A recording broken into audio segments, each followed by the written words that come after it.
if you're a Christian, and even if you're not a Christian, you know Christianity is supposed to be about joy, and everybody has some understanding that Christian joy is supposed to be there in spite of circumstances. The Bible says that there is a joy available that is not supposed to be subject to circumstances. And I always have to wrestle with that. I have to say to myself, why do these things affect me so much? Why is it that there's not a relentlessness about my joy? So the Bible very clearly says that there is a joy available. And that joy should make us at least quietly happy, no matter what the circumstances. That there's a joy that the deepest trouble can't put out, and that if properly nourished and properly nurtured, can coexist and even overwhelm the greatest grief. Now, there's plenty of places where that's just stated. You know, when Jesus, in John chapter 17, he prays before the Father, just before he's leaving this world. And he says, Father, he prays for us. He prays for his followers. And he says, I pray that they may have the full measure of my joy within them. And one chapter earlier, he's speaking to the disciples, and he says, you will rejoice, and no one will take away your joy. Now, that's pretty amazing. You know, he knows who he's talking to. He's talking to his 12 disciples. And he says, no one will take the joy away from you that I'm going to give you. And he's speaking to men who are going to be persecuted. They're going to be robbed of everything they own. They're going to be tortured. They're going to be put to death. And Jesus says, I am giving you a joy now that can stand up to that. It can stand up to anything. None of these things, disease and persecution and alienation and loneliness and torture and death, nothing will be able to take it away. And I sit around and I wonder, do I have that kind of imperviousness about my joy? Not at all. Why not? Partly because I don't think we understand the nature of this. What is it made of? Romans 8's all about living in a suffering world, living in a world of brokenness. Up in chapter 8, if you go a little earlier than the place that we pulled this out of these verses, you go up to verse 17 and 18. Paul says, I consider the sufferings of this present time are not, he's talking about that. Sufferings.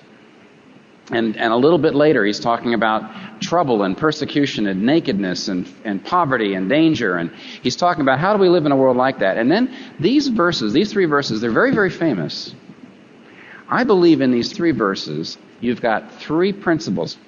Verse 28, our bad things turn out for good. Verse 29, our good things can never be lost. And verse 30, the best things are yet to come. Paul tells you, if you follow Christ, your bad things turn out for good, your good things cannot be lost, and your best things are yet to come. Those are the reasons for your joy. Do you understand those three things? Let me help. Number one, verse 28, our bad things turn for good. It's rendered here in English, but here's the literal translation. It says, for those loving him, God works together all things for good.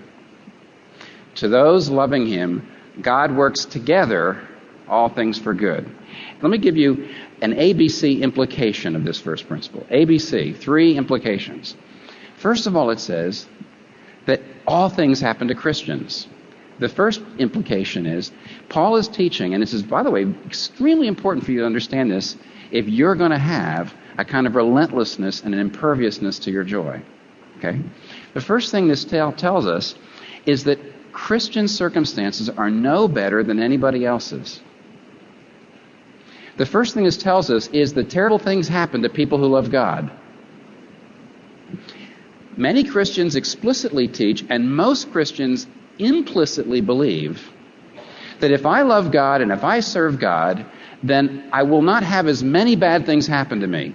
There's terrible things that can happen, There's horrible things that can happen. But they're not all going to happen to me. No, I believe, I love God. And so these things are not all going to happen to me.